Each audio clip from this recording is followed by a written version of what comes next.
এখন আমাদের সেই প্রথম গলতটা নিষ্পত্তি করতে হবে যদি আমরা এগোতে চাই। সেই লক্ষ্যে আমরা বিথিকা সঠিক কোশ্চেনই করেছেন যে কর্মসংস্থানের জন্য আমরা যে প্ল্যানিং করেছি বছরে 1 কোটি কর্মসংস্থান সৃষ্টির জন্য 31 দফার নিরিখে, সেই 31 দফাটা যখন লিখছিলাম তখন এটা আমরা খুব চিন্তা করেই লিখেছি যে কর্মসংস্থানের জন্য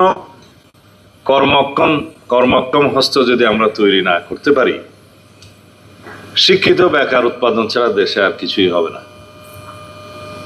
এবং তাদের দ্বারা যে সমস্যার সৃষ্টি হয়, বেকার সমস্যা হলে যা থাকে, এখানে বলা হয়েছে সেই সমস্যা হচ্ছে দীর্ঘদিনের সামাজিক অর্থনৈতিক চ্যালেঞ্জ, সাথে আরেকটি চ্যালেঞ্জ থাকে, তাদের দ্বারা নিরাপত্তা হুমকিও হয়ে যায়, তারা বিভিন্নভাবে ব্যবহৃত হয়।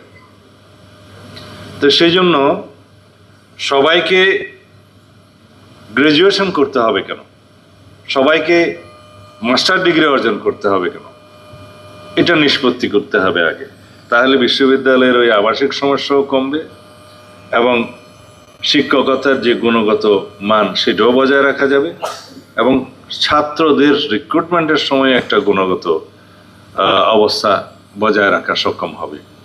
সেই জায়গায় যাওয়ার জন্যেই আমরা ভোকেশনাল ট্রেনিং এবং ভোকেশনাল শিক্ষা প্রসারের জন্য আমরা মনোযোগ দিচ্ছি। সেই পরিকল্পনা আমরা নিয়েছি, আমাদের বিশদ পরিকল্পনা প্রণয়ন হয়েছে।